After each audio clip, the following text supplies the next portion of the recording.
Dear students, I am Dr.K.J.Sunmista, Assistant Professor of Commerce from the Standard Fireworks Rajaratnam College for Women, Sivakasi.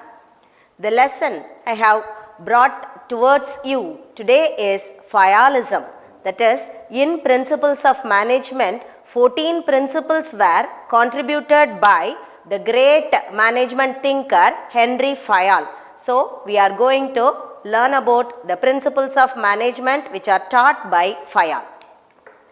The learning objectives behind this video lesson is to know something about Fayol and his contribution and to compare how far the Fayolism is applicable to today's management. Hope you are eager to see who is Fayol. So, this is the person, the great management thinker Henry Fayol. His lifetime begins in the year 1841. He is basically a marine engineer as well as a management theorist. His contribution to the field of management is tremendous. He has contributed 14 management principles which are referred to as administrative in nature, which shows the top-down approach concerning the top management and other managers' conduct. These are those 14 principles. The first principle is division of work, then comes the authority and responsibility, discipline, unity of command, unity of direction, subordination of individual interest to general interest, remuneration, the degree of centralization, scalar chain, order, equity, stability of tenure of personnel in the organization, initiative of employees and esprit de corps. Let us see in detail about each and every principle. The first one is the division of work. In business, work can be performed more efficiently if it is divided into specialized tasks, and each task is performed by a specialist or a trained employee, which will result in efficient as well as effective output. So, in today's concerns, the modern organizations are divided into departments, which results in specialization. The departments may be financial department, marketing, production and HR department. The next principle is authority and responsibility. According to Fayol, authority is the right to give orders and obtain obedience and a responsibility, whereas responsibility makes the individuals in the organization responsible for the work done under the guidance and leadership of their superiors. The next principle is discipline. It includes sincerity, obedience, respect of authority and observance of rules and regulations of the enterprise. It may be imposed or it may be self-imposed. So, based on the nature of the human behavior, it will be happening in the organization, but it is an important requisite for the smooth running of an enterprise. The next two principles are unity of command and unity of direction.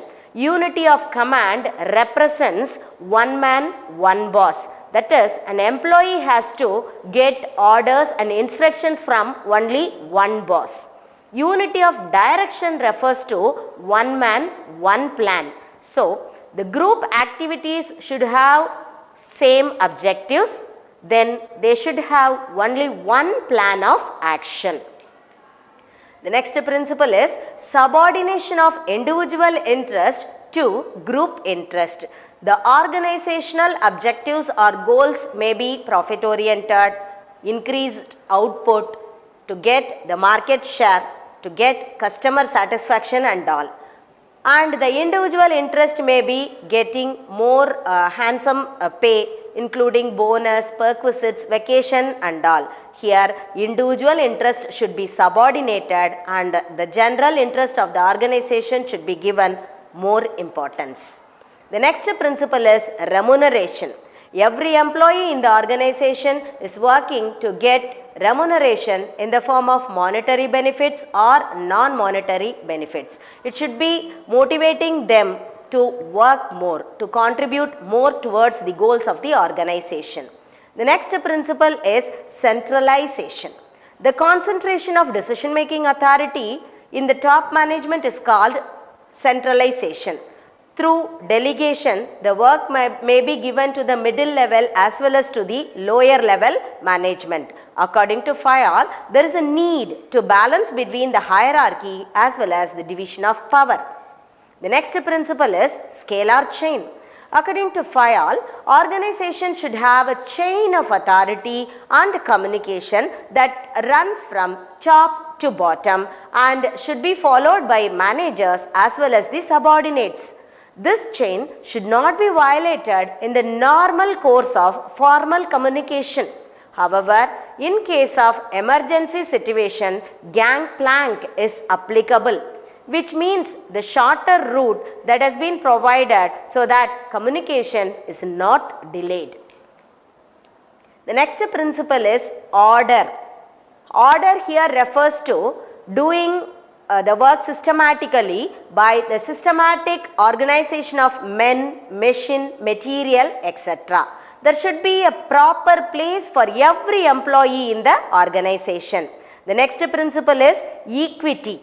All the employees working in the organization should be given equal importance. There should not be any discrimination on the basis of race or gender or status and all. The next principle is stability of tenure. Every employee in the organization prefers job security and that should be provided by the organization. The next principle is initiative.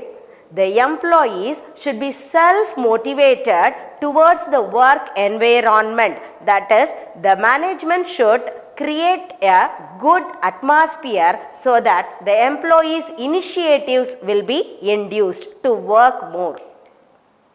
The final principle is esprit de corps. It promotes the concept of teamwork. Though every individual is important for an organization, teamwork will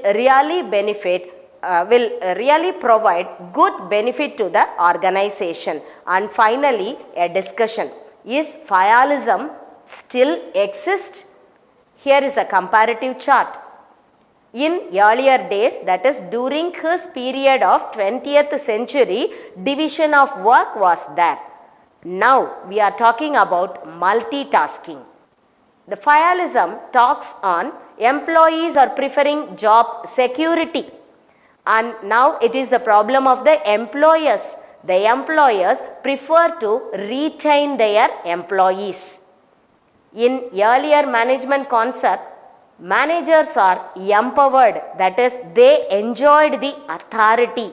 Now the employees are empowered. Everybody is taking responsibility of their own work and they are empowered. In earlier concept of Fayolism, reasonable pay should be provided to the employees to make them efficient. And now performance based pay is preferable so that efficient workers are motivated to work better. So that's all about the concept of Fayolism. It is still existing with different names, and it is the time to say bye bye. Meet you in the next lesson. I'm signing off.